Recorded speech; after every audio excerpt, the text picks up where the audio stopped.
महिला आरक्षण को लेकर राजनीति में उबाल। रांची में भाजपा की प्रेस वार्ता। सर्बानंद सोनोवाल और श्रेयसी सिंह ने कहा, महिलाओं को पीएम पर भरोसा, विपक्ष हुआ बेनकाब। मुख्यमंत्री ने असहायों की मदद की दिशा में की पहल। मामला संज्ञान में आने पर लोहरदगा और सरायकेला उपायुक्त को जरूरतमंदों को सहायता पहुंचाने के निर्देश। देवघर पहुंचे बिहार के मुख्यमंत्री सम्राट चौधरी। वैद्यनाथ धाम मंदिर में की पूजा अर्चना। बाबा का लिया आशीर्वाद। देश के सुख और समृद्धि की मंगल कामना। और जेपीएससी सिविल सेवा प्रारंभिक परीक्षा संपन्न। राज्य भर के 560 केंद्रों पर 2 पालियों में हुई परीक्षा। 103 पदों पर होगी नियुक्ति।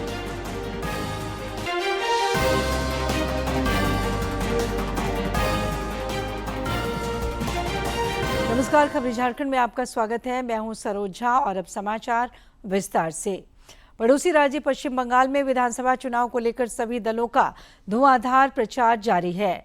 भाजपा के स्टार प्रचारक सह प्रधानमंत्री नरेंद्र मोदी ने आज पश्चिम बंगाल में 4 स्थानों पर विजय संकल्प सभा को संबोधित किया। इस दौरान उन्होंने महिला आरक्षण के मुद्दे पर कांग्रेस और टीएमसी को घेरा।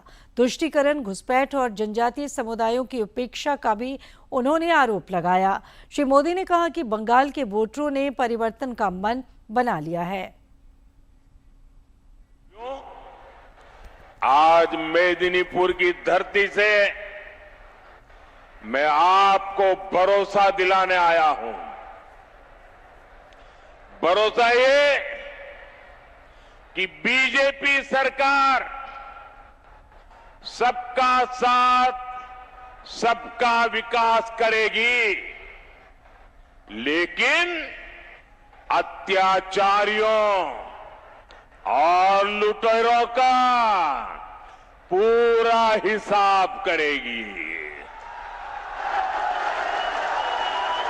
चुन चुन करके हिसाब किया जाएगा। मैं बंगाल के युवाओं को भी भरोसा दूंगा, बीजेपी सरकार भत्ता भी देगी और रोजगार मेले लगाकर नियुक्ति पत्र भी देगी। लेकिन जिन्होंने हजारों युवाओं के साथ अन्याय किया है, उनको बीजेपी छोड़ेगी भी नहीं। चुन चुन करके हिसाब लिया जाएगा।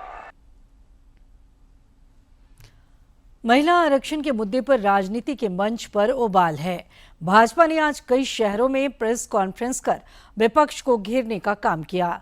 रांची में प्रदेश भाजपा कार्यालय में आयोजित प्रेस वार्ता के दौरान केंद्रीय मंत्री सर्बानंद सोनोवाल और बिहार की विधायक श्रेयसी सिंह ने कहा कि देश की महिलाओं को प्रधानमंत्री पर भरोसा है। उन्होंने कहा कि संसद में महिला आरक्षण से संबंधित विधेयक गिरने के बाद विपक्ष का चेहरा बेनकाब हो गया है। को भी बराबर का, पुरुष का बराबर का मौका देने के लिए जो भी महत्वपूर्ण कदम उठाया है, ये सही है।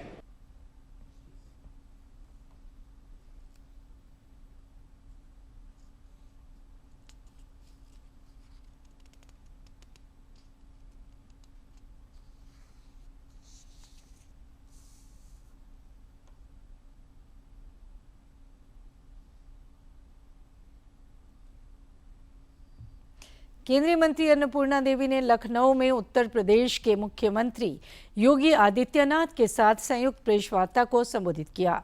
इस दौरान उन्होंने विपक्ष के नारी हितैषी और सशक्तिकरण के दावों को दिखावा करार दिया। बहुत ही सार्थक चर्चा और महिलाओं को उसका अधिकार मिले, जो लगभग 3 दशक से ज्यादा समय से महिलाएं संघर्षरत थी कि आधी आबादी को उनका अधिकार, उनका हक मिलेगा। इस विशेष सत्र में देश की करोड़ों बहनें उम्मीद लगाकर लोकसभा की और उस विशेष सत्र को देख रही थी कि उनका अधिकार, जो वर्षों से जिस अधिकार से वो वंचित है, उनका अधिकार उन्हें प्राप्त होगा। लेकिन इंडी गठबंधन की कुत्सित मानसिकता, इंडी गठबंधन की महिला विरोधी मानसिकता जो उनकी आदत में शुमार है, किसी भी अच्छे कार्य को लटकाना, अटकाना, भटकाना। ठीक इस बार भी यही साबित हुआ। 17 तारीख को नारी शक्ति वंदन अधिनियम जो संशोधन के लिए जब वोटिंग हुई तो उन्होंने इसके विपक्ष में वोट कर इस बिल को सिर्फ नहीं गिराया बल्कि आधी आबादी के दिल को तोड़ा है। केंद्रीय राज्य मंत्री सह रांची के सांसद संजय सेठ ने चंडीगढ़ स्थित भाजपा प्रदेश कार्यालय में संवाददाता सम्मेलन को संबोधित किया। इस दौरान उन्होंने कहा कि नारी शक्ति वंदन अधिनियम केवल एक कानून ही नहीं बल्कि भारत की आधी आबादी को उनका अधिकार देने का अभियान है। विपक्ष ने महिला हित की जगह राजनीति को प्राथमिकता दी है।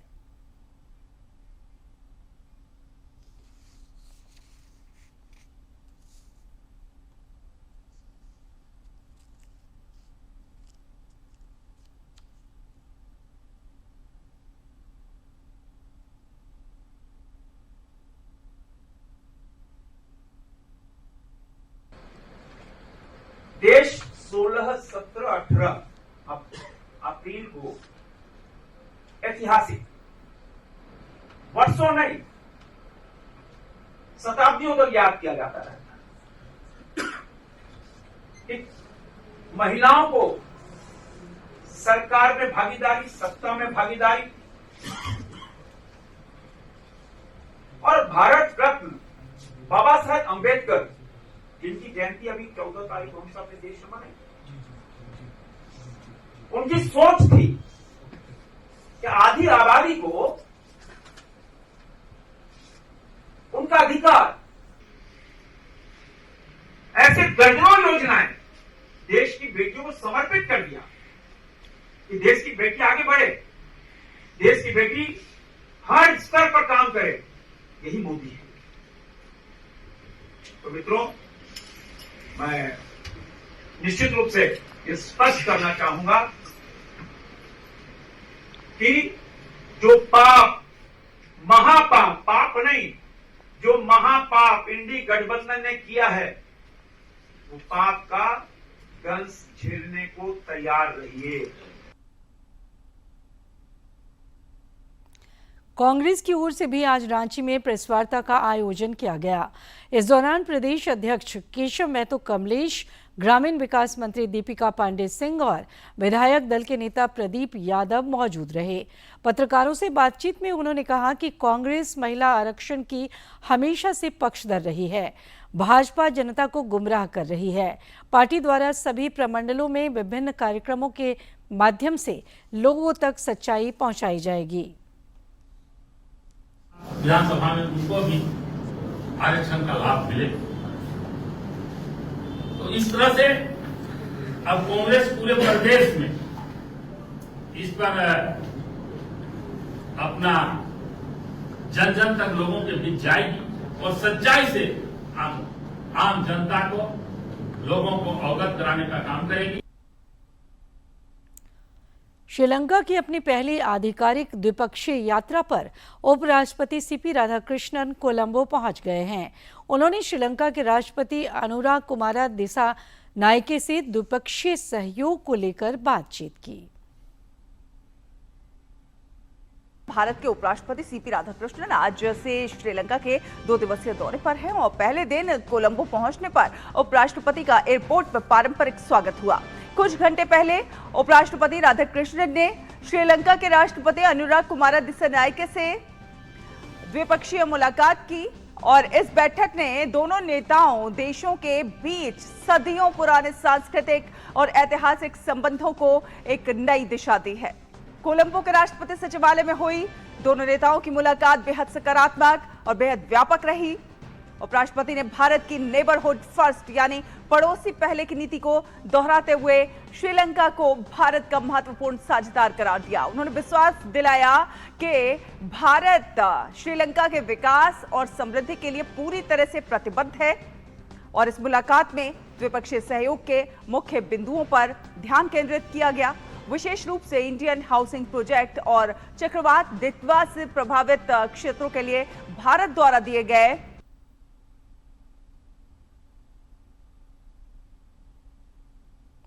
भारत और श्रीलंका के रिश्ते सिर्फ पड़ोसी देशों तक सीमित नहीं हैं, बल्कि ये एक गहरा ऐतिहासिक, सांस्कृतिक और आध्यात्मिक संबंध है। संबंध आज का नहीं बल्कि रामायण काल का है। यहाँ आज भी कई धरोहर इस बात की गवाही देते हैं। सीता अम्मन मंदिर, अशोक वाटिका, रावण की गुफाएं, हनुमान जी के निशान और मुन्नार की खाड़ी के पास समुद्र के बीच चूना पत्थर की ये श्रृंखला, जिसे राम सेतु कहा जाता है, वो आज भी मौजूद है। ये निशानियां दोनों देशों के सदियों पुराने रिश्तों की कहानी है। हमारे रिश्ते जो हैं अभी बहुत ही मजबूत हैं, और अगर आप देखें पिछले 4-5 सालों में वो लगातार एक ऊपर की दिशा में लगातार जा रहे हैं। जो ट्रस्ट और गुडविल है वो भी अनप्रेसिडेंटेड है। इस देश में आपको हर जगह मंदिर और मठ काफी संख्या में आसानी से दिखेंगे, जो बुद्ध की भूमि भारत और श्रीलंका के बीच रिश्तों को और प्रगाढ़ता प्रदान करती है। यहाँ की करीब 70% आबादी बौद्ध धर्म मानती है, जिसकी जड़ें भारत में हैं।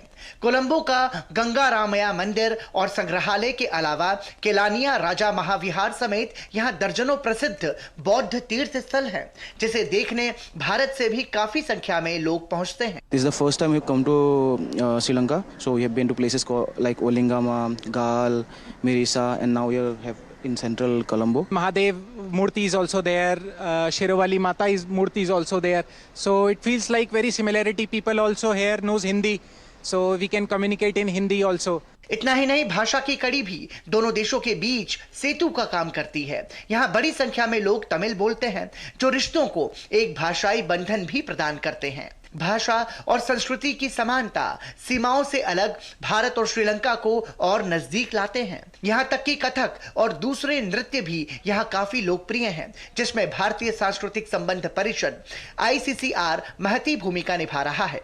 तो मैं लखनऊ गई, वो कथक डांस का गुरुकुल मदर घराना वही था, तो वहाँ पर जाकर मैंने कथक का इतनी सारी चीज़ सीख लिया था।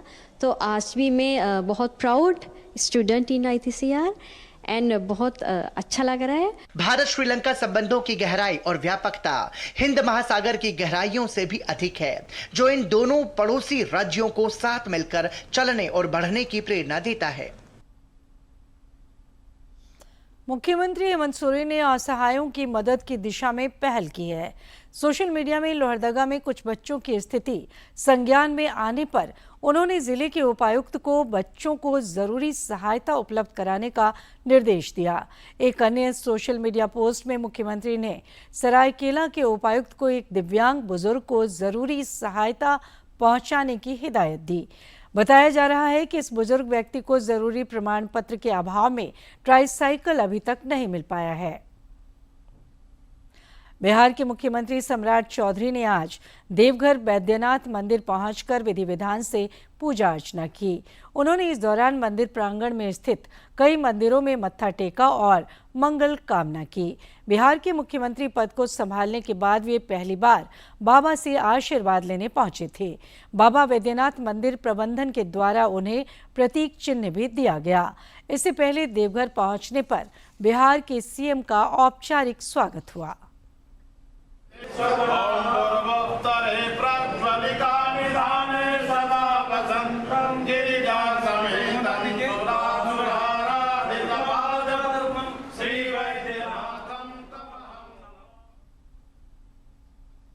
प्रधानमंत्री नरेंद्र मोदी 21 अप्रैल को राजस्थान के पचपदरा स्थित रिफाइनरी का उद्घाटन करेंगे। इस रिफाइनरी से ऊर्जा क्षेत्र को भी मजबूती मिलने की उम्मीद है और स्थानीय अर्थव्यवस्था को नया बल मिल सकता है। भारत ऊर्जा क्षेत्र में आत्मनिर्भरता को मजबूत करने की दिशा में बड़ा कदम बढ़ाने जा रहा है। 2 दशकों का लंबा इंतजार खत्म करते हुए 21 अप्रैल को प्रधानमंत्री नरेंद्र मोदी राजस्थान स्थित पचपदरा रिफाइनरी का उद्घाटन करेंगे। ये रिफाइनरी हिंदुस्तान पेट्रोलियम और राजस्थान सरकार का संयुक्त उपक्रम है।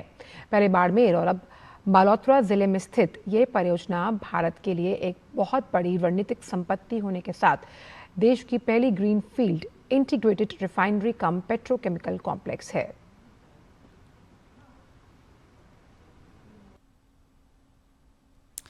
जेपीएससी सिविल सेवा प्रारंभिक परीक्षा आज राज्य भर के 560 केंद्रों में शांतिपूर्ण तरीके से संपन्न हुई। ये परीक्षा 2 पालियों में आयोजित हुई। 10 बजे से 12 बजे तक पहली पाली में जनरल स्टडीज पेपर 1 की परीक्षा हुई, जबकि दूसरी पाली में 3 बजे से शाम 5 बजे तक पेपर 2 की परीक्षा हुई। आयोग द्वारा सभी केंद्रों पर कदाचार मुक्त परीक्षा के लिए व्यापक प्रबंध किए गए थे। गुमला के 12 परीक्षा केंद्रों पर करीब 4,500 परीक्षार्थियों ने प्रारंभिक परीक्षा दी। संगठित अपराध के खिलाफ झारखंड पुलिस एक्शन में है। धनबाद के एक संगठित गिरोह के सदस्य शैफी उर्फ मेजर को पुलिस ने आखिरकार इंटरपोल की मदद से गिरफ्तार कर लिया है। पुलिस उसे लेकर कोलकाता के बाद अब धनबाद ला रही है। ऑपरेशन संरक्षा के तहत आरपीएफ पोस्ट रांची ने रेलवे स्टेशन से एक व्यक्ति को प्रतिबंधित पटाखों के साथ गिरफ्तार किया है। दरअसल अभियान के क्रम में आरपीएफ को लगेज स्कैनर की जांच के दौरान पता चला कि बैग में पटाखे रखे हुए हैं, जो रेलवे परिसर में ले जाना प्रतिबंधित है।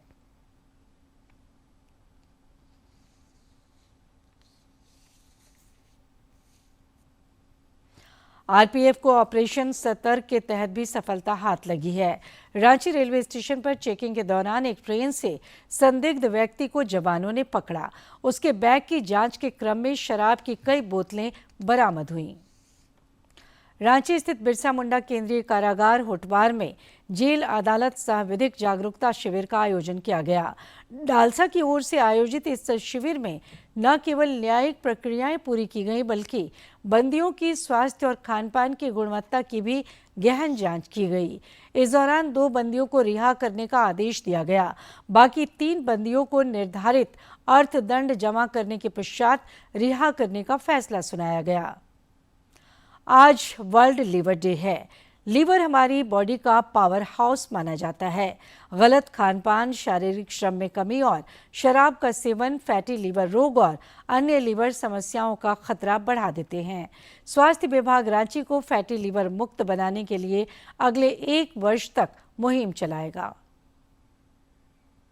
लीवर डे के मौके पर लीवर को स्वस्थ रखने के प्रति जागरूकता फैलाने की कोशिश की जाती है। इस बार स्वास्थ्य विभाग रांची वासियों को लीवर से जुड़ी बीमारियों से मुक्त करने के उद्देश्य से अगले 1 वर्ष तक एक विशेष मुहिम चलाएगा। रांची के civil surgeon doctor Prabhat Kumar ने बताया कि इस मुहिम में जिला प्रशासन और रांची नगर निगम के अलावा पंचायती राज संस्थाओं, JSLPS और सामाजिक संस्थाओं की भी मदद ली जाएगी। हम लोग रांची में एक रांची मॉडल फैटी लीवर मुक्त रांची को एक पायलट प्रोजेक्ट के रूप में, एक रांची मॉडल के रूप में अगले 1 साल तक चलाएंगे। और इसमें हम लोगों को सारे जो जिला स्तर के जो हमारे उच्च प्रशासनिक पदाधिकारी हैं और सभी विभाग के लोग हैं, उन सब का हमें मदद मिल रही है। Civil surgeon doctor Prabhat Kumar ने बताया कि लीवर मेटाबॉलिज्म, प्रतिरक्षा प्रणाली, ऊर्जा भंडारण के साथ शरीर से विषाक्त तत्वों को बाहर निकालने का काम करता है। उन्होंने बताया कि 1 वर्ष तक चलने वाले इस मुहिम के तहत मई महीने में विभाग की टीम जिले के हर एक गांव और पंचायतों में जाकर प्रभावित लोगों का इलाज करेगी।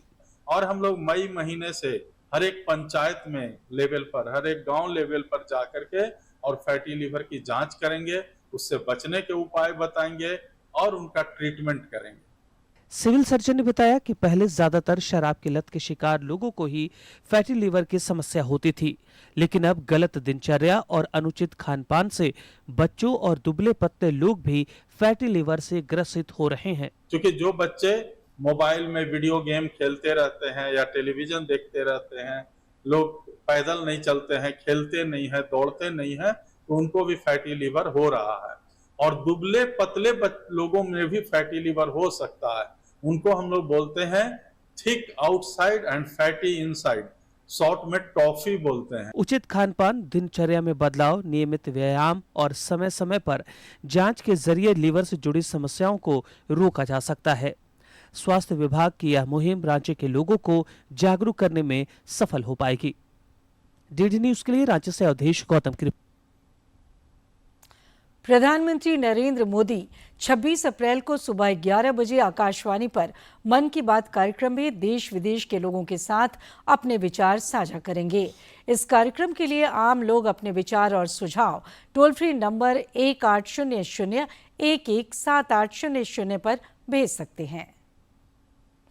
अंतरिक्ष विज्ञान के क्षेत्र में देश के कदम तेजी से बढ़ रहे हैं। आज ही के दिन वर्ष 1975 में भारत का पहला उपग्रह आर्यभट्ट लॉन्च हुआ था।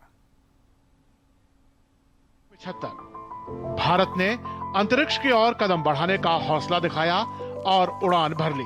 रूस के कापुस्टिन यार के लॉन्च स्थल से भारतीय वैज्ञानिकों द्वारा तैयार किए गए उपग्रह ने क्षितिज को पार करने का काम किया। आर्यभट्ट भारत का पहला उपग्रह जिसे भारत में डिजाइन और बनाया गया। भारतीय सपनों से प्रेरित इस उपग्रह का प्रक्षेपण सोवियत संघ के रॉकेट के जरिए किया गया। ये सिर्फ धातु और सर्किट से बना उपग्रह नहीं था, ये महत्वाकांक्षा और संकल्प का, निर्भीकता और साहस के साथ सपने देखने का हौसले का प्रतीक था। सिर्फ 360 किलोग्राम वजनी 26 आयामी बहुपदीय आकार, मात्र 1.4 मीटर चौड़े उपग्रह पर करोड़ों भारतीयों की उम्मीदों का भार था।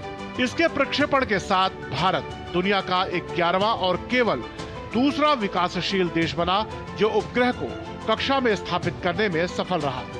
ना कोई भव्य लॉन्च पैड, ना कोई विशाल बजट, दूरदर्शी लोगों, इंजीनियरों और वैज्ञानिकों ने असंभव पर विश्वास किया।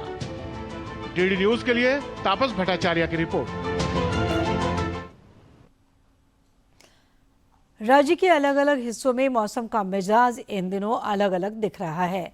उत्तर पश्चिमी भागों में जहां कल और 21 अप्रैल को हीटवेव चलने की आशंका है, वहीं उत्तर पूर्वी भागों में कुछ स्थानों पर बारिश के भी आसार हैं। 22 और 23 अप्रैल को मौसम शुष्क रहेगा।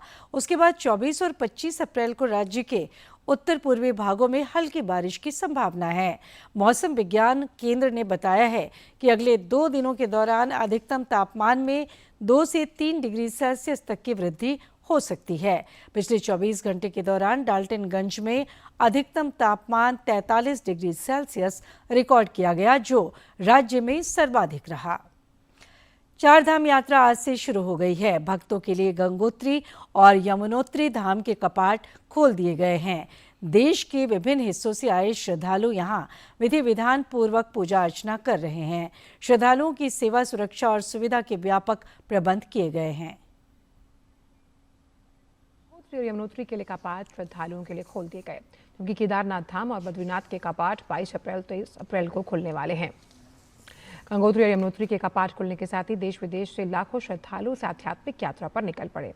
हर वर्ष की तरह इस बार भी लाखों श्रद्धालु इन 4 पवित्र धामों में दर्शन करने के लिए उत्तराखंड पहुंच रहे हैं। बेहतर सड़क सुविधा के कारण पिछले वर्षों की तुलना में श्रद्धालुओं की संख्या में बढ़ोतरी हुई है। आधिकारिक आंकड़ों के अनुसार इस वर्ष 4 धाम यात्रा के लिए अब तक लगभग 15 लाख श्रद्धालुओं ने पंजीकरण करवाया। आने वाले दिनों में ये संख्या और बढ़ने की उम्मीद है। श्रद्धालुओं की सुरक्षा के लिए पुख्ता इंतजाम किए गए हैं। पुलिस और एसडीआरएफ के जवान प्रमुख स्थानों पर तैनात हैं। सीसीटीवी कैमरों और ड्रोन की मदद से भी निरंतर निगरानी रखी जा रही है। और आइए अब जानते हैं कि किन बातों के लिए इतिहास के पन्नों में आज का दिन खास है। 19 अप्रैल साल 1975 को भारत ने अपना पहला उपग्रह आर्यभट्ट लॉन्च किया। आर्यभट्ट को लॉन्च कर भारत ने अंतरिक्ष युग में कदम रखा। इस उपग्रह का नाम प्रसिद्ध भारतीय खगोल शास्त्री आर्यभट्ट के नाम पर रखा गया। यह पूरी तरह से भारत में डिजाइन और निर्मित किया गया था। आर्यभट्ट उपग्रह को भारतीय अंतरिक्ष अनुसंधान संगठन इसरो ने सोवियत यूनियन की मदद से बनाया था। इस उपग्रह को कपुस्टिन यार से सोवियत कॉस्मोस 3M रॉकेट द्वारा प्रक्षेपित किया गया। भारतीय वैज्ञानिकों ने आर्यभट्ट को खगोल और अंतरिक्ष विज्ञान के साथ ही सौर भौतिकी की जानकारी हासिल करने के लिए बनाया था। इसरो के पूर्व प्रमुख और अंतर्राष्ट्रीय स्तर के अंतरिक्ष वैज्ञानिक प्रोफेसर UR राव का देश के पहले सैटेलाइट आर्यभट्ट को बनाने में बड़ा योगदान रहा। आर्यभट्ट के लॉन्च होने के बाद इस ऐतिहासिक क्षण को रिजर्व बैंक ऑफ इंडिया ने साल 1976 में 2 रुपये के नोट के पिछले हिस्से पर छापा। अपने लॉन्चिंग के 17 साल बाद साल 1992 में आर्यभट्ट अंतरिक्ष से लौटकर सफलतापूर्वक पृथ्वी पर वापस आ गया। भारत की इस कामयाबी के जश्न में सोवियत संघ भी शामिल हुआ और दोनों ने मिलकर एक डाक स्मृति टिकट लॉन्च किया। हजारीबाग जिले के पदमा खंड स्थित साई सेंटर में केंद्र सरकार की फिट इंडिया योजना के तहत एक विशेष कार्यक्रम का आयोजन किया गया। इस आयोजन का मुख्य उद्देश्य महिलाओं और बच्चों को सशक्त, निरोग तथा शारीरिक और मानसिक रूप से मजबूत बनाना था।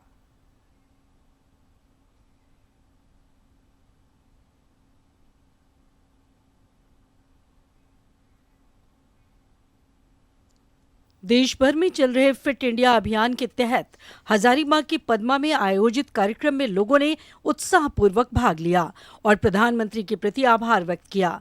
इस दौरान साइकिलिंग, योग और स्केटिंग जैसे कई खेल गतिविधियों का आयोजन किया गया। कार्यक्रम में कस्तूरबा गांधी विद्यालय की छात्राओं ने भी बढ़ चढ़कर हिस्सा लिया और अपनी प्रतिभा का प्रदर्शन किया। आज का जो हमारा जो अभियान है वो महिला सशक्तिकरण के लिए है, जिसमें ज़्यादा से ज़्यादा महिलाओं को हम इंक्लूड कर सकें और उनको फिटनेस के लिए और प्रेरित कर सकें, खेलों के लिए प्रेरित कर सकें। ये आज का अभियान सिर्फ उन्हीं के लिए है। फिट इंडिया के तहत नारी शक्ति के लिए ये जो अभियान चलाया जा रहा है, इससे नारी शक्ति का सम्मान भी बढ़ता है और साथ ही हमारे शरीर के स्वास्थ्य के लिए बहुत अच्छा है। हम लोग सभी लोग फिट हों, इसके लिए मैं मोदी जी को तहे दिल से बहुत बहुत धन्यवाद बोलना चाहूँगी। सरकार हमारे लिए इतना कुछ कर रहे हैं, हमें बहुत अच्छा लगता है कि हमारे लिए सरकार इतना कुछ करते हैं, तो हम भी आगे बढ़ेंगे। हमें इससे मोटिवेशन मिलता है कि हाँ, हमारे लिए कोई कुछ करता है तो उसके लिए भी हमें कुछ करना चाहिए। वहीं उपस्थित महिलाओं ने भी इस पहल की सराहना की। उन्होंने ऐसे आयोजन नियमित रूप से कराने की मांग की, जिससे वे शारीरिक और मानसिक रूप से स्वस्थ बन सकें। के तहत महिलाओं और बच्चियों में शारीरिक रूप से और मानसिक रूप से बढ़ावा मिल रहा है और इसके लिए हम मोदी जी को धन्यवाद करते हैं। इस दौरान कस्तूरबा गांधी विद्यालय के प्राचार्य ने भी प्रधानमंत्री नरेंद्र मोदी का आभार व्यक्त करते हुए कहा कि इस प्रकार के कार्यक्रमों से नारी शक्ति को सशक्त बनाने में मदद मिलती है। हमारे भारत की महिलाओं को सशक्त करने के लिए इन सारी गतिविधियां जो हमारे विद्यालय से स्तर से लेकर के साई सेंटर खेल गतिविधि कराई जाती है, इनके लिए सर को बहुत बहुत धन्यवाद है। जो आज हमारी भारत की बेटियां देश नहीं विदेशों में जाकर के खेल में परचम लहरा रही है। फिट इंडिया एक राष्ट्रव्यापी। और आखिर में इस बुलेटिन के मुख्य समाचार एक बार फिर।